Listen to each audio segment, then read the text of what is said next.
ಆತ್ಮೀಯ H16 news ಅರ್ಥಾತ್ ಹೇ ಸೀತಾರಾಮ್ಗೆ ಸ್ವಾಗತ. ನಾನು MI ಅಥವಾ ಮಲ್ಲಪ್ಪ ಜೋತಾವ್ ತಮಗೆ ಸ್ವಾಗತಿಸುತ್ತಾ ಇವತ್ತು ವಿಶೇಷವಾಗಿ ಒಂದು ಸ್ಕೂಲು ನಮ್ಮ ಶಂಕರಲಿಂಗ ಪ್ರೌಢಶಾಲೆ ಕುರಿತಾಗಿ ಒಂದಿಷ್ಟು ಮಾತುಕತೆ ಮಾತಾಡಬೇಕು. ಜೊತೆಗೆ ಅಲ್ಲಿಯ ಶಿಕ್ಷಣ ಮಟ್ಟ SLC ಮಕ್ಕಳನ್ನ ಯಾವ ರೀತಿ ತಯಾರು ಮಾಡ್ತಾ ಇರ್ತಾರೆ, ಮೊದಲಿಂದ ಯಾವ ರೀತಿ ತಯಾರು ಮಾಡಿದ್ರು ಅನ್ನೋದ್ರ ಬಗ್ಗೆ ಸಾಧ್ಯಂತವಾಗಿ ಚರ್ಚೆ ಮಾಡಬೇಕಂತ ನಮಗೆ ಅನಿಸುತ್ತೆ. ಆ ದಿಶೆಯಲ್ಲಿ ಅದೇ ಶ್ರೀ ಶಂಕರಲಿಂಗ ಪ್ರೌಢಶಾಲೆ ಶಿಕ್ಷಕರಾದಂಥ ರಾಮಚಂದ್ರ ಕಾಕಡೆ ಅವ್ರನ್ನ ಇವತ್ತು ನಾವು ಕರೆಸಿದ್ದೀವಿ. ಅವರಲ್ಲಿ ಏನೋ ಒಂದು ವಿನೂತನವಾದಂಥ ಮಕ್ಕಳ ಒಂದು ಡೆವಲಪ್ಮೆಂಟು ಇವತ್ತಂತೆ ಕಾಂಪಿಟೇಟಿವ್ ಯುಗ, ಖಾಸಗಿ ಶಾಲೆಗಳಲ್ಲಿ ವಿಶೇಷವಾಗಿ ಕಾಂಪಿಟೇಷನ್ ಜೋರದ ತಮ್ಮ ಮಕ್ಕಳ ಜಾಣರಾಗಲಿ ಹೆಚ್ಚು ಅಂಕಗಳನ್ನು ಗಳಿಸಲಿ ಅನ್ನುವಂಥ ವಾತಾವರಣ ಇದ್ದಾಗ ಆ ದಿಶೆಯಲ್ಲಿ ನಮ್ಮ ಶಂಕರಲಿಂಗ ಪ್ರೌಢಶಾಲೆಯ ಮ್ಯಾನೇಜ್ಮೆಂಟ್ ಅಥವಾ ಅದರ ನಮ್ಮ ಮುಖ್ಯ ಶಿಕ್ಷಕರಾಗಿರ್ಬೋದು, ಅಧ್ಯಕ್ಷರಾಗಿರ್ಬೋದು, ಎಲ್ಲರೂ ಅವರೆಲ್ಲರ ಕುರಿತಾಗ ಅವ್ರ ಪರವಾಗಿ ಒಂದಿಷ್ಟು ನಮ್ಮ ಜೊತೆಗೆ ಮಾತಾಡಲಿಕ್ಕೆ ಈಗ ನಿಮ್ಗೆ ಹೇಳಿದಂಗೆ ನಮ್ಮ ಮಿತ್ರರಾದಂಥ ರಾಮಚಂದ್ರ ಕಾಕಡೆ ಬಂದಿದ್ದಾರೆ. ಅವ್ರಿಗೆ ಮೊದಲನೇ ಪ್ರಶ್ನೆ ಒಂದು ವಿನೂತನ ಮತ್ತು ಅಷ್ಟೇ ಮಕ್ಕಳ ಸಮೀಪ ಹೋಗಿ ಮುಟ್ಟುವಂಥ, ಮಕ್ಕಳ ಬ್ರೈನನ್ನು ಅಲ್ಲಾಡಿಸುವಂಥ, ಜೊತೆಗೆ ಪ್ರೀತಿಯಿಂದ ಕಲಿಸುವಂಥ ಬೆಳಕು ಅನ್ನುವಂಥ ಒಂದು ವಿನೂತನ ಕಾರ್ಯಕ್ರಮ ಮಾಡ್ತಾ ಇದ್ದಾರೆ ಅಂತ ಸುದ್ದಿ ಕೇಳಿದ್ದೆ. ಹಾಗಂದ್ರೆ ಏನು ಮಾಡ್ತೀರಿ ಅವ್ರ ಮಕ್ಕಳಿಗೆ, ಯಾವ ತಯಾರು ಮಾಡ್ತಾರೆ ಅನ್ನೋದು ನಾವು ತಿಳ್ಕೊಳ್ಳೋ ಸಲುವಾಗಿ ಇವತ್ತು ಅವ್ರನ್ನ ಕರೆದಿವಿ. ಗುರುಗಳ, ನೀವು ಈ ಬೆಳಕು ಹಾಗಂದ್ರೆ ಏನದು? ನಮಸ್ಕಾರ ಸರ್. ಒಂದು SSLC ಪರೀಕ್ಷೆ ಕಳೆದ 2 ವರ್ಷಗಳಲ್ಲಿ ಭಾಳಷ್ಟು ಸ್ಟ್ರಿಕ್ಟಾಗಿ ಪರೀಕ್ಷೆಗಳು ನಡೀತಾ ಇರೋದ್ರಿಂದ ಫಲಿತಾಂಶ ಕಳೆದ ವರ್ಷ ಭಾಳಷ್ಟು ಕಡಿಮೆ ಆಯಿತು. ಆ ನಿಟ್ಟಿನಲ್ಲಿ ಕ್ಷೇತ್ರ ಶಿಕ್ಷಣಾಧಿಕಾರಿಗಳು ಭಾಳಷ್ಟು ವಿನೂತನ ಕಾರ್ಯಕ್ರಮಗಳನ್ನು ಕೂಡ ಹಮ್ಮಿಕೊಂಡಿದ್ರು. ಅದರಲ್ಲಿ ಗುರೂಜಿ ಬಂದ ಗುರುವಾರ ಇರ್ಬೋದು ಅಥವಾ ಬೇರೆ ಕಾರ್ಯಕ್ರಮಗಳು ಹಾಕ್ಕೊಂಡಿದ್ರು, ವಿನೂತನವಾದ ಹೆಸರು ಇಟ್ಟುಕೊಂಡು. ಹಾಗಾಗಿ ನಾನು ವೈಯಕ್ತಿಕವಾಗಿ ಒಂದು ವಿಚಾರ ಮಾಡಿದೆ. ಈ ಮಕ್ಕಳಿಗೆ ಕೇವಲ ಪುಸ್ತಕಗಳನ್ನು ಬೋಧನೆ ಮಾಡೋದಲ್ಲದೆ ಅವರನ್ನು ಕ್ರಿಯಾತ್ಮಕವಾಗಿ ಬಳಸ್ಕೋಬೇಕು ಮತ್ತು ಕ್ರಿಯಾತ್ಮಕವಾಗಿರ್ತಕ್ಕಂಥ ಒಂದು ಯೋಚನೆಗಳನ್ನು ಹಾಕಬೇಕಂತೇಳಿ ಬೆಳಕು ಅಂತಕ್ಕಂಥ ಒಂದು ಟೈಟಲ್ನೊಂದಿಗೆ ಕಾರ್ಯಕ್ರಮವನ್ನು ಪ್ರಾರಂಭ ಮಾಡಿದೆ ಕಳೆದ 3 ತಿಂಗಳಿಂದ. ಬೆಳಕು ಅಂತಂದರೆ ಸರಿಯಾಗಿ 6 ಗಂಟೆಗೆ ವಿದ್ಯಾರ್ಥಿಗಳೆಲ್ಲ ಸ್ಕೂಲ್ಗೆ ಬರ್ತಾರೆ. ಸ್ಕೂಲಿಗೆ ಬಂದ ನಂತರ 6ರಿಂದ 7 ಒಂದು 1.5 ತಾಸವರೆಗೆ ಆ ಮಕ್ಕಳಿಗೆ ವಿಶೇಷವಾಗಿರ್ತಕ್ಕಂಥ ಏನು ನಾವು ಪ್ರತಿನಿತ್ಯ ಪಾಠ ಮಾಡ್ತಿರ್ತೀವಿ ಅದರಲ್ಲಿ ಕಠಿಣವಾಗಿರ್ತಕ್ಕಂಥ ವಿಷಯಗಳನ್ನು ಮತ್ತು ಪರೀಕ್ಷೆಯನ್ನು ಯಾವ ರೀತಿ ಎದುರಿಸಬೇಕು, ಪ್ರಶ್ನೆ ಪತ್ರಿಕೆಗಳನ್ನು ಯಾವ ರೀತಿ ಬಿಡಿಸಬೇಕು, ಯಾವುದು ಮಹತ್ವದ ಅಂಶಗಳಿವೆ, ಎಲ್ಲ ಅಂಶಗಳೆಲ್ಲ ಆ ಒಂದು ವೇಳೆಯಲ್ಲಿ ಮಕ್ಕಳಿಗೆ ನಾವು ಹೇಳ್ತಾ ಬಂದ್ವಿ. ಅದರ ಪರಿಣಾಮ ನಿಜಕ್ಕೂ ಕೂಡ ಭಾಳಷ್ಟು ಒಳ್ಳೆಯ ಪರಿಣಾಮ ಬಂತು. ಪರೀಕ್ಷೆ ಅಂತಂದ್ರೆ ಭಯ ಪಡುವಂತಹ ಇವತ್ತಿನ ದಿವಸದಲ್ಲಿ ಇವತ್ತು ನಮ್ಮ ವಿದ್ಯಾರ್ಥಿಗಳು, ಶಂಕರಲಿಂಗ ಪ್ರೌಢಶಾಲೆ ವಿದ್ಯಾರ್ಥಿಗಳು ಭಾಳ ಹೆಮ್ಮೆಯಿಂದ ಹೇಳ್ತೀನಿ, ಪರೀಕ್ಷೆ ಯಾವಾಗ ಬರ್ತೈತೆ ಅನ್ನುವಂಥ ಕಾಯ್ತಾ ಇದ್ದಾರೆ. ಅಷ್ಟು ಕಾತುರತೆ ಇದೆ. ಯಾಕಂದರೆ ಅವ್ರ ಕಾನ್ಫಿಡೆನ್ಸ್ ಲೆವೆಲ್ ಇವತ್ತು ಭಾಳಷ್ಟಾಗಿದೆ. ಸೊ ಹಾಗಾಗಿ ಆ ಕಾರ್ಯಕ್ರಮವನ್ನು ಪ್ರತಿನಿತ್ಯ 3 ತಿಂಗಳ ಒಂದೂ ದಿವಸ ಬಿಡದೆ ನಾವು ನಿರಂತರವಾಗಿ ನಡೆಸ್ಕೊಂಡು ಬಂದ್ವಿ. ಇದು ನಮ್ಮ ಮುಖ್ಯೋಪಾಧ್ಯಾಯರ ಕನಸು ಆಗಿರ್ಬೋದು, ನಮ್ಮ ಮ್ಯಾನೇಜ್ಮೆಂಟ್ನ ಕನಸು ಆಗಿರ್ಬೋದು, ಮತ್ತು ವಿಶೇಷವಾಗಿ ಕ್ಷೇತ್ರ ಶಿಕ್ಷಣಾಧಿಕಾರಿಗಳು ಒಂದು ವಿಲಕ್ಷಣವಾಗಿ ನಾವು ವಿಚಾರ ಏನು ಮಾಡಬೇಕು ಅಂತಂದರೆ, ಯಾವುದೇ ಒಬ್ಬರ ಅಧಿಕಾರಿಗಳು ನಮಗೇನೋ ಹೇಳ್ತಾರೆ ಅಷ್ಟನ್ನೇ ಮಾತ್ರ ಮಾಡಿದರೆ ನಮ್ಮದು ಯಾವುದೂ ಕೂಡ ಯಶಸ್ವಿ ಆಗೋದಿಲ್ಲ. ಅದು ನಮ್ಮದೇ ಯಾವುದೋ ಒಂದು ಕ್ರಿಯಾತ್ಮಕ ಆಗಬೇಕು ಅನ್ನೋ ನಿಟ್ಟಿನಲ್ಲಿ ನಾವು ಈ ಒಂದು ಶಾಲೆಯಲ್ಲಿ ವಿನೂತನ ಕಾರ್ಯಕ್ರಮ ಮಾಡಿದ್ವಿ. ಆ ಕಾರ್ಯಕ್ರಮದ ಫಲವಾಗಿ ಇವತ್ತು ನನ್ನ ವಿಷಯದಲ್ಲಿ 100% ರಿಸಲ್ಟನ್ನು ಕೊಡುವಂಥದ್ದು, 125ಕ್ಕೆ 125 ಅಂಕಗಳನ್ನು ತೆಗೆದುಕೊಂಡ ಒಂದು 20 ಜನ ವಿದ್ಯಾರ್ಥಿಗಳು ಇವತ್ತು ಸಿದ್ಧ ಆಗಿದ್ದಾರೆ. ಆಮೇಲೆ ಅಬೌವ್ 95 ತಗೊಳ್ಳುವಂಥ ಹುಡುಗರು ಕೂಡ ಉಳುಕಿದವರೆಲ್ಲ ಸಿದ್ಧ ಆಗಿದ್ದಾರೆ. ಇದರ ಪರಿಣಾಮ ಅಂತಂದರೆ ವಿದ್ಯಾರ್ಥಿಗಳಿಗೆ ಕೇವಲ ಬೋಧನೆ ಮಾರ್ಗದರ್ಶನ ಮಾಡೋದಲ್ಲ, ಅವರನ್ನು ಕ್ರಿಯಾತ್ಮಕವಾಗಿ ತೊಡಗಿಸಿದರೆ ಏನೆಲ್ಲವೂ ಕೂಡ ಸಾಧ್ಯ ಅನ್ನೋದಕ್ಕೆ ಈ ಬೆಳಕು ನಮಗೆ ಫಲಿತಾಂಶ ಕೊಡ್ತು. ಅದಕ್ಕೆ BO ಅವರು ಕೂಡ ಭಾಳಷ್ಟು ಮೆಚ್ಚುಗೆಯನ್ನು ವ್ಯಕ್ತಪಡಿಸಿ ಇವತ್ತು ನಮ್ಮ ನಿಸರ್ಗದ ಮಡಿಲಲ್ಲಿ ಮಕ್ಕಳನ್ನು ಕರ್ಕೊಂಡು ಹೋಗಿ ಅವ್ರಿಗೂ ಕೂಡ ವಿನೂತನವಾಗಿ ಕೆಲವೊಂದಷ್ಟು ಶಿಕ್ಷಕರೊಂದಿಗೆ ಕಠಿಣವಾಗಿರ್ತಕ್ಕಂಥ ವಿಷಯಗಳ ಬಗ್ಗೆ ಬೋಧನೆ ಮಾಡಿದ್ವಿ. ಮತ್ತು ಅವ್ರಿಗೆ ಯಾವುದು ತೊಂದರೆಗಳಿದ್ದಾವೆ ಅವುಗಳನ್ನು ಅತ್ಯಂತ ಸರಳವಾಗಿ ನಗ್ತಾ ನಿಸರ್ಗದ ಮಡಿಲಲ್ಲಿಯೇ ಅವರಿಗೆ ಪರಿಹಾರ ಮಾಡುವಂಥ ಕಾರ್ಯಕ್ರಮ ಕೊಡಿದ್ವಿ. BO ಅವರು ಕೂಡ ಆ ಒಂದು ಕಾರ್ಯಕ್ರಮಕ್ಕೆ ಅತ್ಯಂತ ಒಂದು ಭಾಳಷ್ಟು ಕೆಲಸದ ಒತ್ತಡದಲ್ಲಿದ್ದರೂ ಕೂಡ ಸುಮಾರು ಒಂದು ಅರ್ಧ ಗಂಟೆ ಕಾಲ ನಮ್ಮ ಮಕ್ಕಳೊಂದಿಗೆ ಅವರು ಮಾರ್ಗದರ್ಶನ ಮಾಡಿದ್ರು. ಇವತ್ತು ಭಾಳ ಅದ್ಭುತವಾಗಿತ್ತು. ಈಗ ನೀವೇನು ಹೇಳಿದಿರಲ್ಲ, ನಿಮ್ಮ ಬಿ ಯು ಅವರು ಸಕಾರಾತ್ಮಕವಾಗಿ ಭಾಗವಹಿಸುವಂಥ ಕೆಲಸವನ್ನು ಮಾಡಿದರು ಅಂತೇಳಿ ಅವರು ಮಕ್ಕಳಿಗೆ ಕೊಟ್ಟಂಥ ಸಲಹೆ ಸೂಚನೆಗಳೇನು ಈ ಸಂದರ್ಭದಲ್ಲಿ ಅವ್ರು ಯಾವ ರೀತಿಯಾಗಿ ತಮ್ಮದೇ ಆದಂಥ ವಿಚಾರಗಳನ್ನು ಹೇಳಿದರು ಅವರು? ಭಾಳ ಒಳ್ಳೆಯ ಪ್ರಶ್ನೆ ಕೇಳಿದ್ರಿ. ಇವತ್ತು ಬಿ ಅವರು ಅರ್ಧ ಗಂಟೆ ನಮ್ಮ ಮಕ್ಕಳ ಜೊತೆಗೆ ಮಾತನಾಡಿದಾಗ ನಾವು ಏನಾದರೂ ಹೇಳ್ಕೊಳ್ಬೇಕಾದ್ರೆ, ನನ್ನದು ಅಂತಕ್ಕಂಥದ್ದು ಹೇಳ್ಕೊಳ್ಬೇಕಾದ್ರೆ ನಾವು ಏನಾದರೂ ಒಂದು ಸಾಧನೆ ಮಾಡಬೇಕು. ಸಾಧನೆ ಯಾರು ಮಾಡ್ತಾರೆ ಅವರನ್ನು ಮಾತ್ರ ಇವತ್ತು ಮೆಚ್ಕೊಳ್ತದೆ. ನೀವು ಬೇರೆಯವರ ಬಗ್ಗೆ ಏನು ಮಾತಾಡಬೇಡಿ, ನಿಮ್ಮ ಸಾಧನೆ ಏನು, ನಿಮ್ಮ ಕೊಡುಗೆ ಏನು. ಶಿಕ್ಷಕರು ನಿಮ್ಮ ಜೊತೆಗೆ ಭಾಳಷ್ಟು ಪಾಲಕರು ನಿಮ್ಮ ಒಂದು ಅಭಿವೃದ್ಧಿಗಾಗಿ ಶ್ರಮ ವಹಿಸ್ತಾ ಇದ್ದಾರೆ. ಆದರೆ ಅವರ ಶ್ರಮ ಯಾವಾಗ ಸಾರ್ಥಕ ಆಗ್ತದೆ ಅಂದರೆ ನಿಮ್ಮ ಸಾಧನೆ ಮಾಡಿದಾಗ, ಆ ಸಾಧನೆಯನ್ನು ಪ್ರಸ್ತುತಪಡಿಸಿದಾಗ. ಇದೊಂದು ಪರೀಕ್ಷೆ ಭಯ ಅಲ್ಲ, ಪರೀಕ್ಷೆ ಬರೀತೆ ಅಂತ ಹೋಗಬೇಡ್ರಿ. ನನ್ನತನವನ್ನು ನಾನು ತೋರಿಸ್ಕೊಳ್ಬೇಕಾದ್ರೆ ಇದೊಂದು ಒಳ್ಳೆಯ ಅವಕಾಶ, ನನ್ನತನವನ್ನು ಅಭಿವೃದ್ಧಿ ಪಡಿಸ್ಕೊಳ್ಳಿ, ಇದೊಂದು ಅವಕಾಶ ಅಂತ ತಿಳ್ಕೊರಿ. ಪರೀಕ್ಷೆ ಅಂತಂದ್ರೆ ನಾವು ಪರೀಕ್ಷೆ ಬರೀಬೇಕು, ಅಂಕ ತಗೋಬೇಕು ಅಂತಲ್ಲ. ಈ ಪರೀಕ್ಷೆ ನನ್ನತನ, ನನ್ನ ಒಳಗೆ ಏನಿದೆ, ನನ್ನ ಪ್ರತಿಭೆ ಏನಿದೆ ಅದನ್ನು ಪಡಿಸ್ಕೊಳ್ಳಿಕ್ಕೆ ನಿಮಗೊಂದು ಒಳ್ಳೆಯ ಅವಕಾಶ ಇದೆ ಅಂತ ತಿಳ್ಕೊರಿ. ಅವಕಾಶವನ್ನು ಸದ್ಬಳಕೆ ಮಾಡಿಕೊಳ್ಳ್ರಿ ಅನ್ನುವಂಥ ಮಾತನ್ನು ಹೇಳಿದರು. ಯಾವಾಗ ನೀವು ಪೂರ್ತಿಯಾಗಿ ವಿಷಯಗಳ ಬಗ್ಗೆ ಕಾನ್ಫಿಡೆನ್ಸ್ ಬರ್ತದೆ, ಆವಾಗ ತನ್ನಿಂದ ತಾನೇ ಭಯ ಅನ್ನೋದು ಏನಾಗ್ತದೆ ಹೋಗ್ಬಿಡ್ತೈತೆ ಅಂತಕ್ಕಂಥ ಮಾತನ್ನು ಕೂಡ ಈ ಸಂದರ್ಭದಲ್ಲಿ ಹೇಳಿ ನಮ್ಮ ಶಾಲೆಯ ಬಗ್ಗೆ ಭಾಳಷ್ಟು ಮೆಚ್ಚುಗೆಯನ್ನು ಕೂಡ ವ್ಯಕ್ತಪಡಿಸಿದರು. ಈ ನಿಟ್ಟಿನಲ್ಲಿ ಸರ್ಕಾರ ಅನೇಕ ಯೋಜನೆಗಳು ಹಾಕ್ಕೊಂಡ್ರೂ ಕೂಡ ಯೋಜನೆ ಮತ್ತು ಯೋಚನೆಗಳನ್ನು ನಾವು ಸಾಕಷ್ಟು ಮಾಡ್ತೀವಿ ಅಧಿಕಾರಿಗಳು. ಆದರೆ ಯೋಜನೆಗಳನ್ನು ಹಾಕ್ಕೊಂಡು ಯಶಸ್ವಿ ಕಾರ್ಯರೂಪಕ್ಕೆ ತರುವಂಥದ್ದು, ಅದಕ್ಕೆ ಅನುಶಾಸನ ಅಂತೇಳಿ ನಾವು ಹೇಳ್ಬೋದು. ನಮ್ಮ ಯೋಚನೆಗೆ ಅನುಷ್ಠಾನ ಒಳ್ಳೆಯ ಒಂದು ಮಾತನ್ನು ಹೇಳಿದ್ರಿ. ಅದು ಆದಾಗ ಮಾತ್ರ ಅಧಿಕಾರಿಗಳು ಇರ್ಬೋದು, ಇಲಾಖೆ ಇರ್ಬೋದು, ಅದು ಯಶಸ್ವಿ ಕಾಣೋದು ಕೇವಲ ನಾವು ಯೋಜನೆಗಳನ್ನು ಹಾಕ್ತೀವಿ. ನೀವು ಅದನ್ನು ಅನುಶಾಸನಕ್ಕೆ ತಂದರೆ ಖಂಡಿತವಾಗಿಯೂ ನಮ್ಮ ಶಿಕ್ಷಣ ಮಟ್ಟವೂ ಕೂಡ ಹೆಚ್ಚುತ್ತದೆ. ವೈಯಕ್ತಿಕವಾಗಿ ಶಾಲೆಯ ಒಂದು ಅಭಿವೃದ್ಧಿ ಮತ್ತು ಶಾಲೆಯ ಒಂದು ಇದು ಕೂಡ ಆಗ್ತದೆ ಅಂತಕ್ಕಂಥ ಮೆಚ್ಚುಗೆ ಮಾತನ್ನು ಇವತ್ತು ಮಾಡ್ತೀವಿ. ಈಗ ನೀವು ಹೇಳಿದ್ರಿ ಬೆಳಗು ನಿಮ್ಮ ಕನ್ನಡ ಸಬ್ಜೆಕ್ಟ್ ಬಗ್ಗೆ ಹೇಳಿದ್ರಿ. ಇನ್ನೂರು ಸಬ್ಜೆಕ್ಟ್ರ ಬಗ್ಗೆ ಅವ್ರ ಗುರುಗಳು ಅಥವಾ ಗುರುಮಾತಿರು ಹೇಗೆ ವರ್ಕ್ ಮಾಡಿದ್ದಾರೆ? ಮ್ಯಾಥ್ಸ್ ಆಗಿರ್ಬೋದು, ಸೈನ್ಸ್ ಆಗಿರ್ಬೋದು, ಸೋಷಿಯಲ್ ಸ್ಟಡೀಸ್ ಆಗಿರ್ಬೋದು, ಅವ್ರು ಯಾವ ಮಟ್ಟಿಗೆ ತಯಾರು ಮಾಡಿದ್ದಾರೆ ನಿಮ್ಮ ಮಕ್ಕಳನ್ನು? ಅದು ಒಂದು ಏನಂತಂದರೆ ಪರಂಪರೆ ಅಂತಲ್ಲ. ಯಾರಾದರೂ ಒಂದು ಒಳ್ಳೆಯ ಕಾರ್ಯಕ್ರಮ ಪರಂಪರೆ ಮಾಡಿದರೆ ಅದರ ಪರಿಣಾಮ ಉಳಿದ ಶಿಕ್ಷಕರ ಮೇಲೂ ಬೀರುತ್ತೆ. ನಾನು ಬೆಳಕು ಪ್ರಥಮ ಮಾಡಿ ನಾನು ಕನ್ನಡ ವಿಷಯದ ಬಗ್ಗೆ ಮಾತ್ರ ಮಾಡ್ತಾಯಿದ್ದೆ. ಅದನ್ನು ನೋಡ್ಕೊಂಡಿರ್ತಕ್ಕಂಥ ನಮ್ಮ ಜೂನಿಯರ್ ಕೆಲವೊಂದಷ್ಟು ಮಂದಿ ಶಿಕ್ಷಕರು, ಅದರಲ್ಲಿ ಹಿರೇಮಠ್ ಸರ್ ಅಂತ ಗಣಿತ ಹೇಳ್ತಾರೆ, ಆಮೇಲೆ ಸುಷ್ಮಾ ಇಂಡಿವಳೆ ಅಂತ ಹೇಳಿ ಅವರು ಸೈನ್ಸ್ ಹೇಳ್ತಾರೆ, ಜನ್ಮಟ್ಟಿ ಅವನು ಇಂಗ್ಲೀಷ್ ಸಬ್ಜೆಕ್ಟ್ ಹೇಳ್ತಾರೆ. ಅವರು ಕೂಡ ವಿಶೇಷವಾಗಿರ್ತಕ್ಕಂಥ ಅವ್ರಿಗೆ ಪರೀಕ್ಷೆ ಪ್ರಶ್ನೆ ಪತ್ರಿಕೆಯನ್ನು ತೆಗೆಯೋದಿರ್ಬೋದು, ಕಠಿಣ ವಿಷಯಗಳ ಬಿಡಿಸುವಂಥದ್ದು ಇರ್ಬೋದು, ಅವರು ಕೂಡ ಭಾಳಷ್ಟು ಪ್ರಯತ್ನ ಮಾಡಿದ್ದಾರೆ. ಈ ವರ್ಷ ನಾನು ಕಳೆದ 25-30 ವರ್ಷಗಳಿಂದ ಶಿಕ್ಷಕನಾಗಿ ಕೆಲಸ ಮಾಡ್ತಾಯಿದ್ದೀನಿ.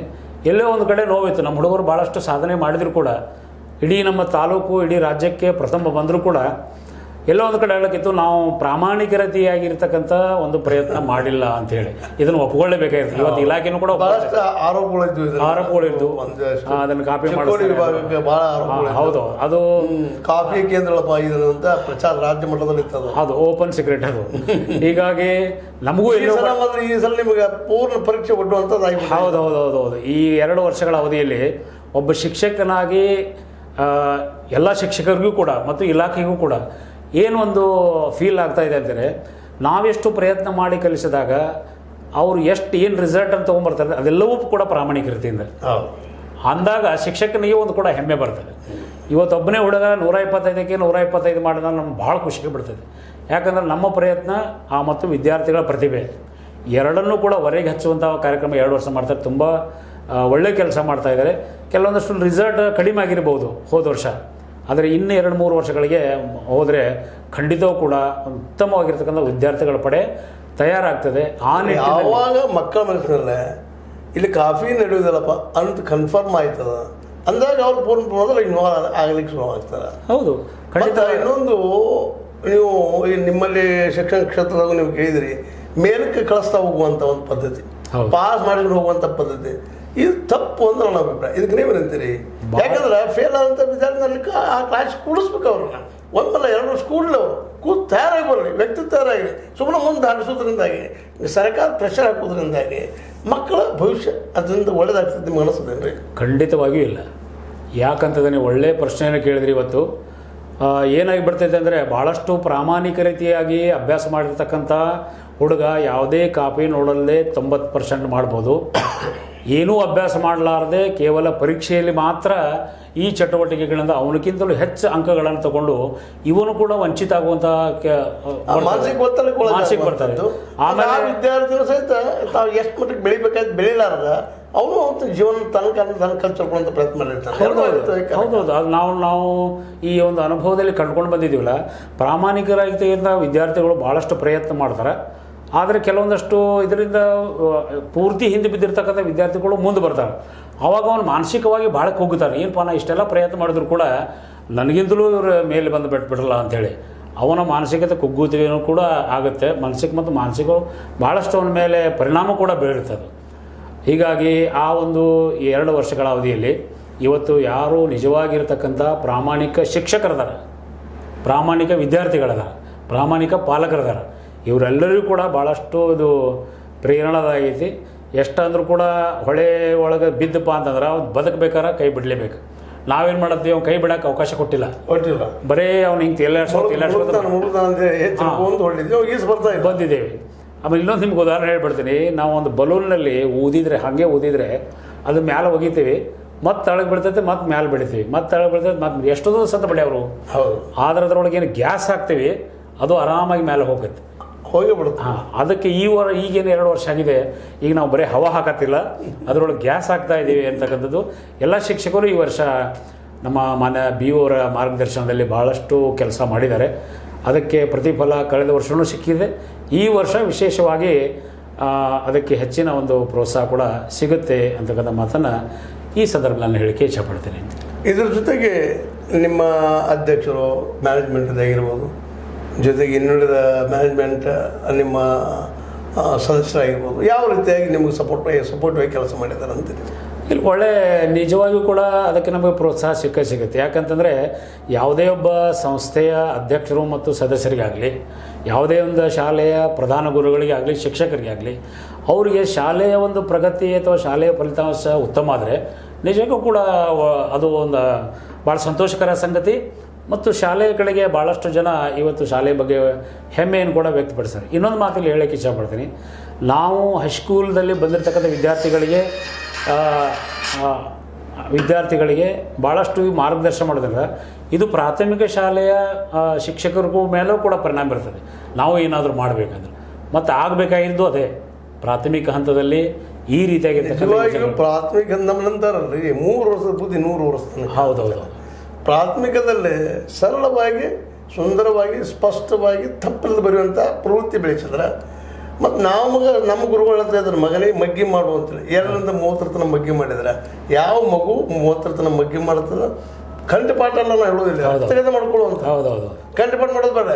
ಇದು ರಕ್ತಪಾತ ನಾವು ಹೆಂಗೆ ಬೆಳಗ್ಗೆ ತಕ್ಷಣ ದೇವ್ರ ದರ್ಶನ ಮಾಡ್ತೀವೋ, ಗೆದ್ದ ತಕ್ಷಣ 30ರವರೆಗೆ ಅಂದು ಮಲ್ಕೊಳ್ಳೋದು, ರಾತ್ರಿ ಮಲ್ಕೊಂಡು ಅಂದು ಮಲ್ಕೊಂಡ್ರೆ. ಅದ್ರ ಜೊತೆಗೆ ಇಂಗ್ಲೀಷ್ ಇವತ್ತು ಅನಿವಾರ್ಯ ಅದ. ಕನ್ನಡದಲ್ಲಿ ನಾವು ಪ್ರಿನ್ಸು ಮತ್ತು ಬೇರೆ ಇಂಗ್ಲೀಷ್ನಲ್ಲೇ SSLC ಮುಗಿದ್ರೊಳಗಾಗಿನ ಒಂದು 20 ಸಾಲ ಯಾವುದೇ ವಿಷಯ ಕೊಟ್ಟು ಬರೆಯುವಂಥ ವ್ಯಕ್ತಿತ್ವ ಬರ್ತಂದ್ರೆ ಆ ವ್ಯಕ್ತಿ ನಿಶ್ಚಿತವಾಗಿ ಎತ್ತರಕ್ಕೆ ಹೋಗ್ತಾ ನೋಡೋದು ಒಂದು ನಾನು ನಂಬಿಕೆ. ನೀವೇನಿದ್ದೀರಿ ಸರ್? ಇದು ಗಿಳಿಪಾಠ ಏನಂತಾರಲ್ಲ, ಅದು ಭಾಳ ಸುಳಿದಿಲ್ಲ. ಇವತ್ತು ನೀವು ಕೂಡ ಒಂದು ಶಿಕ್ಷಣ ಪಡ್ಕೊಂಡಿದ್ದೀರಿ. ಬಹುಶಃ ಪ್ರಶ್ನೆ ಕೇಳಿದರೆ ನಾನು ಪ್ರಾಥಮಿಕ ಹಂತದೊಳಗೆ ಏನೇನು ಕಲಿತ್ರೆ ಅಂದ್ರೆ ತಳದಲ್ಲದಲ್ಲ ಹೇಳಿಬಿಡ್ತೀನಿ. ಇವತ್ತು ನಾನು ಕೂಡ ಹೈಸ್ಕೂಲಲ್ಲಿ ಎಷ್ಟು ಪಾಠ ಇತ್ತು ಇವತ್ತು ಹೇಳ್ತೀನಿ, ಹಾಡುಗಳನ್ನು ಹೇಳ್ತೀನಿ. ಯಾಕಂತಂದರೆ ಅವ್ರು ಕೇವಲ ಕಂಠಸ್ಥ ಮಾಡಿಸಲಿಲ್ಲ, ಅವರು ಮನನ ಮಾಡಿಸಿದ್ರು ಬದುಕಿಗೆ ನಾವು ಅಳವಡಿಸ್ಕೊಳ್ಳೋದು. ಹೌದೌದು. ನಮ್ಮಲ್ಲಿ ಹೇಳ್ತಾರಲ್ರಿ, ಶ್ರವಣ, ಮನನ ಮತ್ತು ನಿಧಿಧ್ಯಾಸನ. ಶ್ರವಣನ ಮಾಡಿದ್ವಿ, ಅದನ್ನು ಮನನೂ ಮಾಡಿಸಿದ್ವಿ, ಅದನ್ನು ನಿಧಿಧ್ಯಾಸನ ಕಂಟಿನ್ಯೂ ಆಗಿ ಮಾಡಿದಾಗ ಅದು 3 ವರ್ಷದ ಬುದ್ಧಿ 100 ವರ್ಷ ಅಂತಾರಲ್ಲ, ಅದು ಖಂಡಿತವಾಗಿ ಸತ್ಯ. ಅಂಥ ವಿದ್ಯಾರ್ಥಿಗಳನ್ನು ತಯಾರು ಮಾಡುವಂಥದ್ದು ನಮ್ಮ ಶಾಲೆಯಲ್ಲಿ. ಭಾಳ ಚೆನ್ನಾಗಿ ಮಾತಾಡಿದ್ರಿ ಸರ್. ನಾವು ಕೊನೆ ಒಂದೇ ಸಾಲ ತಗೊಳ್ರಿ, ಬೆಳಕು ಇದು ಮುಂಬರುವ ಪರೀಕ್ಷೆಯಲ್ಲಿ ಫಲಿತಾಂಶವನ್ನು ಎತ್ತರಕ್ಕೆ ಹೋಯ್ತದನ ನಿಮ್ಗೆ ವಿಶ್ವಾಸ ಅದನ? 100ಕ್ಕೆ 100ರಷ್ಟು ವಿಶ್ವಾಸ ಇದೆ. ಯಾಕಂದರೆ ನಾವು ಏನು ಪ್ರಾರಂಭ ಒಂದು ಯೋಚನೆ ಇಟ್ಕೊಂಡು ಅದನ್ನು ಪ್ರಾರಂಭ ಮಾಡಿದ್ವಿ, ಅದಕ್ಕೆ ಯಾವಾಗಲೂ ಕೂಡ ಪ್ರಯತ್ನಕ್ಕೆ ಪ್ರತಿಫಲ ಸಿಗ್ತದೆ. ಅದು ಪ್ರಾಮಾಣಿಕ ಪ್ರಯತ್ನಕ್ಕೆ. ಪ್ರಾಕ್ಟೀಸ್ ಮೇಕ್ಸ್ ಮ್ಯಾನ್ ಪರ್ಫೆಕ್ಟ್ ಅಂತ ಹೇಳ್ತಾರೆ. ಅದನ್ನು ನಮ್ಮ ಅದನ್ನು ಬದಲಾವಣೆ ಮಾಡ್ಕೊಂಡಿದ್ವಿ. Only perfect practice makes man perfect ಅಂತ. ಹಾಗಾಗಿ ಪರ್ಫೆಕ್ಟಾಗಿ ನಾವು ಅದನ್ನು ಮಾಡಿದ್ದೀವಿ. ಮತ್ತು ನಮ್ಮ ಶಾಲೆಯದೊಂದು ಘೋಷವಾಗಿದೆ sir, 99 is not equal to 100 ಅಂತೇಳಿ. 99 100ಕ್ಕೆ ಸಮ ಅಲ್ಲ, 99 ಅಲ್ಲ 100ಕ್ಕೆ 100 ಮಾಡಬೇಕಂಥದ್ದು ಒಂದು ಘೋಷವಾಗಿದೆ. ಎರಡನೇದು ವಿದ್ಯಾರ್ಥಿಗಳು ಒಂದು ಘೋಷವಾಕ್ಯ ಹೇಳಿದ್ರೆ ಇದು ಕರ್ನಾಟಕ ತುಂಬ ಪ್ರಚಾರ ಆಗಿದೆ. ನಾನಲ್ಲದೆ ಇನ್ನಾರು, ಈಗಲ್ಲದೆ ಇನ್ಯಾವಾಗ. ಪ್ರತಿ ದಿವಸ ಮಕ್ಕಳು ಅದನ್ನು ಹೇಳಬೇಕು. ಈ ಒಂದು ಸಾಧನೆ ಮಾಡಬೇಕಾದ್ರೆ ನಾನಲ್ಲದೆ ಇನ್ಯಾರು, ಈಗಲ್ಲದೆ ಇನ್ಯಾವಾಗ. SSLC ಮುಂದೆ ಬರೆಯೋಕ್ಕಾಗಂಗಿಲ್ಲ. ಈ ಒಂದು ಈ ಒಂದು ಮಂತ್ರ ಏನು ನಾವು ಪ್ರಾರಂಭ ಮಾಡಿದ್ವಿ ಅದು ಖಂಡಿತವಾಗಿಯೂ ಯಶಸ್ಸು ಸಿಗುತ್ತೆ. ನಮ್ಮ ಎಲ್ಲ ಶಿಕ್ಷಕರು, ನಮ್ಮ ಶಾಲೆಯ ಎಲ್ಲ ಶಿಕ್ಷಕರು, ಮುಖ್ಯೋಪಾಧ್ಯಾಯರು ಮತ್ತು ಸಂಸ್ಥೆಯವರು ಭಾಳಷ್ಟು ನಮಗೆ ಸಹಕಾರ ಮಾಡಿದರು. ಅದರ ಫಲ ನಮಗೆ ಖಂಡಿತವಾಗಿ ಸಿಗುತ್ತೆ ಅನ್ನೋ ಭರವಸೆ ನಮಗಿದೆ. ಆತ್ಮೀಯರೇ, ಇಲ್ಲಿವರೆಗೆ ನಮ್ಮ ಶ್ರೀ ಶಂಕರಲಿಂಗ ಪ್ರೌಢಶಾಲೆಯ ಶಿಕ್ಷಕರಾದಂಥ ರಾಮಚಂದ್ರ ಕಾಕಡೆ ಅವರು ಭಾಳಷ್ಟು ವಿಷಯಗಳೊಂದಿಗೆ ಚರ್ಚೆ ಮಾಡಿದ್ದಾರೆ. ತಮ್ಮ ಮಕ್ಕಳು ನಿಶ್ಚಿತವಾಗಿ ಒಂದು ಯಶಸ್ಸನ್ನು ಸಾಧಿಸಬಲ್ಲರು ಅನ್ನೋಂಥ ಭರವಸೆಯನ್ನು ಹೇಳಿದ್ದಾರೆ, ಕೊಟ್ಟಿದ್ದಾರೆ. ನಿಜವಾಗಿಯೂ ಒಬ್ಬ ಶಿಕ್ಷಕರಿಗಿರಬೇಕಾಗಿದ್ದು ತನ್ನ ಮಾತಿನ ಮೇಲೆ ಒಂದು ಕಾನ್ಫಿಡೆನ್ಸ್. ಆ ಕಾನ್ಫಿಡೆನ್ಸ್ ಅವರಲ್ಲದ, ಈ ಕಾನ್ಫಿಡೆನ್ಸ್ ಅವ್ರ ಮಕ್ಕಳಲ್ಲಿ ಹೋದ, ಅವ್ರ ಮ್ಯಾನೇಜ್ಮೆಂಟದಲ್ಲೂ ನಾನು ತಿಳ್ಕೊಂಡಿದ್ದೀನಿ. ಈ ಎಲ್ಲ ಏನೆಲ್ಲ ನಿಮ್ಗೆ ಏನು ಅನಿಸ್ತು ಈ ಸಲ SSLC ವಿದ್ಯಾರ್ಥಿಗಳು ಶಂಕರಲಿಂಗ ಪ್ರೌಢಶಾಲೆಯ ಮಕ್ಕಳು ಎಷ್ಟನ್ನು ಯಶಸ್ಸನ್ನು ಸಾಧಿಸ್ತಾರೆ ಅನ್ನೋದು ಈಗ ಈ ಬೆಳಗು ಇದರ ರಿಸಲ್ಟ್ ನಿಜವಾಗಿ ವಿದ್ಯಾರ್ಥಿಗಳಿಗಿಂತಲೂ ಶಿಕ್ಷಕರದ್ದು, BO ಅವರದ್ದು, ಶಂಕರಲಿಂಗ ಪ್ರೌಢಶಾಲೆಯ ಮ್ಯಾನೇಜ್ಮೆಂಟ್ ಸಹಿತ ನನಗನ್ನಿಸ್ತದೆ. ಏನೂ ಇರಲಿ, ಒಂದು ಒಳ್ಳೆಯ ಪ್ರಯತ್ನ ಮಾಡಿದ್ದಾರೆ. ಸೋಲಾಗಲ್ವ ಬದುಕಿನ ಅಂಗ, ಗೆದ್ದಾಗ ಬೀಗದೆ, ಸೋತಾಗ ಸೋಲದೆ ಮುಂದುವರಿದ ಜೀವನ ಅಂತ ಅನಿಸಿದ್ದು. ಆ ನೆಲೆಯಲ್ಲಿ ನಿಮ್ಮ ಮಕ್ಕಳನ್ನ ಯಶಸ್ವಿಯಾಗಿ ನೀವು ದುಡಿದಕ್ಕೂ ಯಶಸ್ಸು ಸಿಗಲಿ ಅಂತ ನಾನು ಮಾತು ಮುಗಿಸ್ತಾ ಇದ್ದೀನಿ. ನಮಸ್ಕಾರ ಸರ್. ನಿಮ್ಮ ಆಶೀರ್ವಾದದಿಂದ ಮಕ್ಕಳು ಕೂಡ ಯಶಸ್ಸನ್ನು ಸಾಧಿಸಲಿ ಅಂಥೇಳಿ ನಾನು ಮಕ್ಕಳಿಗೆ ಈ ಸಂದರ್ಭದಲ್ಲಿ ಎಲ್ಲ ಮಕ್ಕಳಿಗೆ, ಕೇವಲ ನಮ್ಮ ಶಾಲೆಯಲ್ಲ ಎಲ್ಲ ಮಕ್ಕಳಿಗೂ ಕೂಡ ಈ ಒಂದು ಸಾಧನೆ ಮಾಡುವಂಥ ಅವಕಾಶ ಮಾನ್ಯ ಕ್ಷೇತ್ರ ಶಿಕ್ಷಣರು ಹೇಳಿದ ಹಾಗೆ ಅವಕಾಶ ಇದೆ. ಅವಕಾಶವನ್ನು ಉಪಯೋಗಿಸ್ಕೊಳ್ಳಿ. ನಮ್ಮ ತಾಲೂಕಿನ ಒಂದು ಕೀರ್ತಿ ಪತಾಕೆಯನ್ನು ಹಾರಿಸ್ರಿ ಅಂತ ಹೇಳಿ ಈ ಸಂದರ್ಭದಲ್ಲಿ ವಾಹಿನಿ ಮೂಲಕವಾಗಿ ತಮ್ಮಲ್ಲಿ ಕೇಳ್ಕೊಳ್ತಾ ಇದ್ದೀನಿ. ಆದ್ಮೇಲೆ ನೀವೆಲ್ಲ ಕೇಳಿದಿರಿ, ನೋಡಿದಿರಿ, ನಿಮ್ಮದೇ ಅಂತ ವ್ಯಾಖ್ಯಾನ ಕೊಡ್ರಿ. ಸರಿ ಅಂದರೆ ಸರಿ ಅನ್ರಿ, ತಪ್ಪನ್ರಿ, ಲೈಕರ್ ಮಾಡಿ, ಡಿಸ್ಲೈಕರ್ ಮಾಡಿ, ಒಟ್ಟು ನಮ್ಮ ಜೊತೆಗೆ ಕಾಂಟ್ಯಾಕ್ಟ್ದಲ್ಲಿ ಇರಿ ಅಂತ, ಜೊತೆಗೆ ನೀವು ಸಬ್ಸ್ಕ್ರೈಬ್ ಆಗ್ತಾ ಇರಿ ಅಂತ ಹೇಳ್ತಾ ಮತ್ತೊಮ್ಮೆ F16 ನ್ಯೂಸ್ ಅರ್ಥಾತ್ ಹೆಚ್ಚು ನಮ್ಮಿದು ಸತ್ಯದ ಕೈಗೆ ನೋಡಿ ವಂದನೆಗಳು.